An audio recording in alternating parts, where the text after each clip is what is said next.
Mesdames et messieurs, je suis le lieutenant Quintel, chef de section lourde à la 2e compagnie d'intervention du régiment, donc les Caudalie 23, et c'est ma section qui va vous présenter une démonstration dynamique de sauvetage d'éléments. Alors il faut savoir que le sauvetage d'éléments est une spécialité phare dans la sécurité civile. Tous nos sapeurs-sauveteurs sont formés à cette spécialité avec des niveaux en rapport avec leurs fonctions au sein du détachement. Au niveau de l'expérience récente que les formistes ont eue en sauvetage d'éléments, il y a principalement Haïti en 2010, le Japon en 2011 et puis l'Équateur en 2016, mais il s'agissait uniquement d'une expertise sur des bâtiments, donc en risque bâtimentaire. Alors, autre point important sur le sauvetage d'éléments, c'est la certification INSARAG, donc certification des Nations Unies. Donc le régiment a été certifié en 2014. Alors en quoi ça consiste ? Eh bien les Nations Unies, par ce label, certifient que le détachement est en mesure de travailler selon des standards respectés par toutes les unités certifiées, donc en termes opérationnels, en termes logistiques et en termes de coordination. Donc sur un sinistre à l'étranger, toutes les unités certifiées sont en mesure de travailler ensemble avec les mêmes méthodes.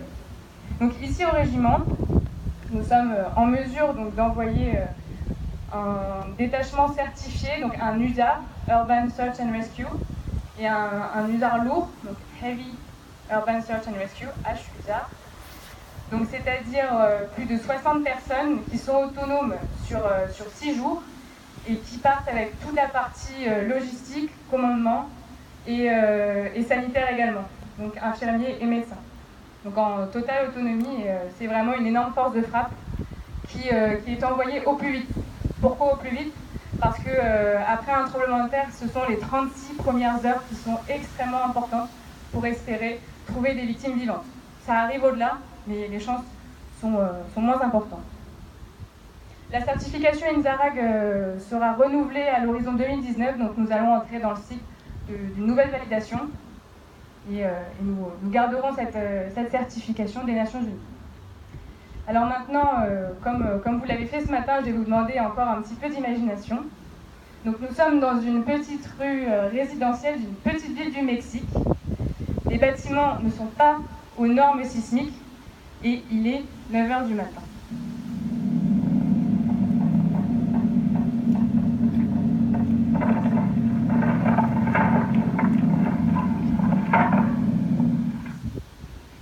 Donc voilà, ce que vous venez d'entendre, c'est un séisme d'une magnitude de 7,9 sur l'échelle de Richter. Donc ici au Mexique, dans cette ville, environ 70% des bâtiments sont détruits et le Mexique fait une demande d'aide internationale. Et c'est à ce titre justement que l'unité, donc l'USC1, a répondu présent et donc a envoyé des USAR sur place pour travailler. Donc avant l'arrivée des unités, il y a eu le passage d'un petit groupe qui s'appelle l'ERE, donc élément de reconnaissance et d'évaluation, dont le rôle est d'identifier les dangers sur place, de prioriser les différents quartiers et surtout d'attribuer les chantiers. Donc vous avez face à vous le chantier Bravo 15 sur lequel vous allez voir évoluer l'USAR 1 et dont l'équipe de reconnaissance va s'engager sur le chantier afin de procéder à la reconnaissance de surface.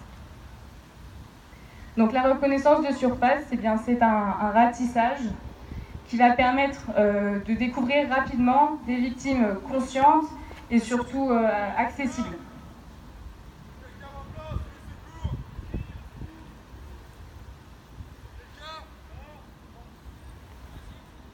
Alors il trouve une première victime au fond. Alors à cet endroit, il y a eu un effondrement à plat. Donc tout s'est effondré d'un seul bloc. Très peu de chances de poche de survie, mais ils ont entendu une victime. Donc ils vont devoir mettre en œuvre des moyens de découpe et de percement. Donc ce sont des moyens qui demandent beaucoup de travail. Et c'est extrêmement fatigant et très bruyant également. Vous allez le voir, enfin l'entendre surtout. Une autre victime a été trouvée. Je pense que vous la voyez, pour ceux qui sont par ici. Donc là, l'équipe reconnaissance est capable de faire un premier bilan. Donc tous nos sapeurs-sauveteurs sont formés au secourisme et peuvent prendre en charge la victime. Donc là, il s'avère que c'est une victime qui est simplement sonnée, qui a perdu ses repères, donc elle n'est pas extrêmement blessée, éventuellement légèrement, quelques égratignures, mais rien de très grave. Donc elle va pouvoir être évacuée. Donc c'est l'équipe intervention qui va procéder à son évacuation pour que l'équipe reconnaissance puisse continuer sa mission. Donc vous la voyez arriver ici. Avec le casque jaune, ce sont les chefs. Donc en fond de tableau, vous voyez arriver le Gator. Donc c'est un petit quad tout-terrain et aérotransportable qui va nous permettre d'évacuer des victimes vers le PRV, donc le point de regroupement des victimes, assez rapidement grâce à la barquette que vous voyez sur le côté. Donc l'équipe reconnaissance continue sa mission. Donc vous voyez, hein, c'est un déroulement qui est relativement fluide pour toujours s'assurer une chance de trouver des victimes. Donc vous avez également dans l'équipe le médecin qui est présent et qui est formé à toutes les techniques, qui peut même opérer sur place, ça a été le cas en Haïti, donc des amputations avant de dégager une victime. Vous voyez une nouvelle victime qui a été trouvée. Donc ses jambes sont bloquées sous une dalle extrêmement lourde et qui ne peut pas être soulevée à main nue. Donc là, le médecin a été appelé tout de suite parce qu'aucune action ne peut être prise sans son avis. Pourquoi ? Parce qu'on a en fait un écrasement des membres, donc c'est une suspicion de ce qu'on appelle le crush syndrome. Et si la victime n'est pas médicalisée, en fait, il arrive que les toxines accumulées au niveau du membre écrasé soient libérées et empoisonnent le sang. Elle doit être médicalisée avant que l'équipe intervention puisse procéder au levage. Donc vous allez voir avec quel matériel cela va être possible. Donc vous pouvez apercevoir à côté des dalles des petites cales en bois, donc c'est ce qui va vraiment aider aussi au levage pour ne rien faire de brusque et ne jamais risquer de blesser la victime. Donc ils vont en fait caler et utiliser des coussins en Kevlar qui sont gonflés à l'air et qui peuvent soulever jusqu'à 40 tonnes. Donc ils mettent en place la ligne de gonflage, ils peuvent caler et ensuite soulever la dalle. Et enfin dégager la victime qui sera prise en compte. Donc l'équipe reconnaissance continue et a entendu une victime dans la tour. Alors elle se situe au premier étage. Et elle ne peut pas sortir car l'escalier est effondré. Donc vous vous en doutez, nous allons devoir mettre en œuvre une manœuvre aérienne, donc l'une des 5 du guide national de référence. Alors vous voyez donc ici le levage qui est en cours. Donc ils ont glissé le coussin sous la dalle et vont pouvoir le gonfler pour soulever la dalle et ensuite la caler progressivement.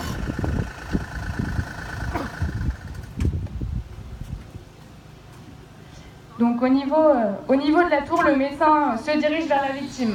Alors en effet, il faut choisir la méthode d'évacuation. Donc je vous laisse regarder pour l'instant la manœuvre ici de levage. C'est une manœuvre très délicate et vous voyez que le chef est ici pour la commander. C'est très important qu'il soit là pour coordonner. Donc la victime est dégagée, elle va pouvoir être prise en charge. Alors revenons sur la tour. Donc si la victime est en détresse circulatoire, elle doit être évacuée à plat. Ici ce n'est pas le cas. Elle est simplement, elle a une suspicion de fracture du bras, mais il n'y a pas de détresse circulatoire. Elle va pouvoir être évacuée d'une façon oblique. Donc c'est la manœuvre de la glissade. Donc une échelle avec un étai en dessous qui va accueillir la barquette.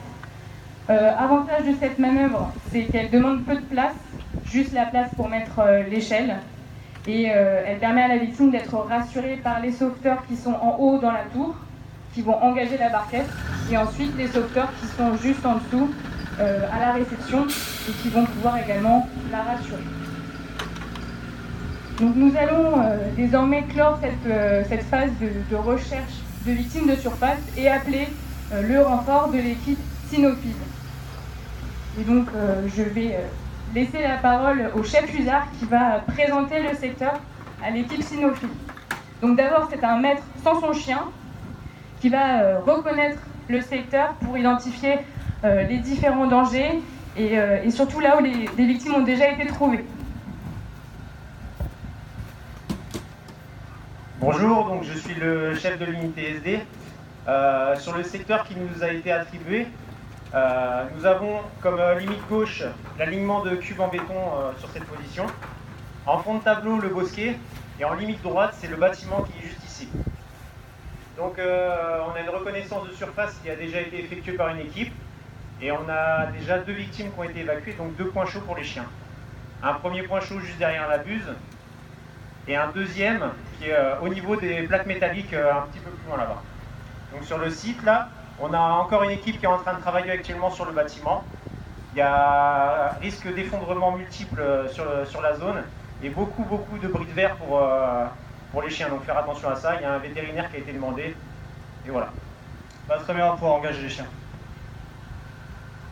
Donc avant de voir arriver le chien qui s'appelle Gun et qui a 6 ans, que vous allez voir évoluer, je vous propose de regarder la manœuvre de la glissade qui va être mise en œuvre. Donc le chef a contrôlé le dispositif et a autorisé à mettre en place la victime sur l'échelle et qui va pouvoir être évacuée.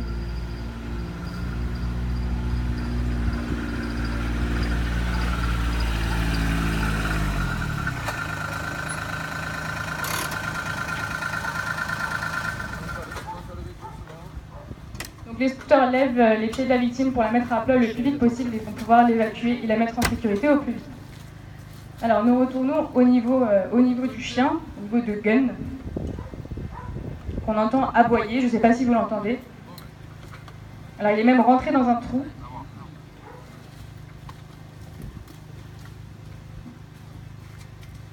Alors le comportement des chiens est assez imprévisible, on a fait des répétitions, il ne s'est jamais comporté de la même façon.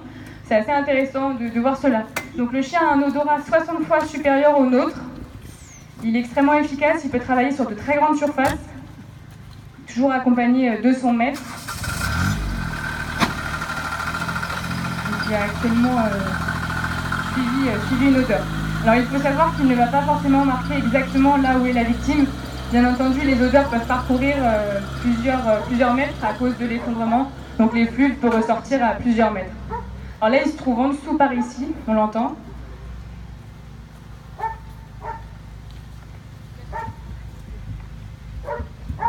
Chef d'unité. Bon, moi j'ai une première détection à ce niveau ici, juste en dessous, par là, et j'en ai une deuxième à ce niveau. Oui, très bien, donc je prends la remarque des 2 détections, je vais faire venir une équipe pour l'écoute qui va pouvoir faire une levée de doute et on va confirmer la présence ou non de victimes.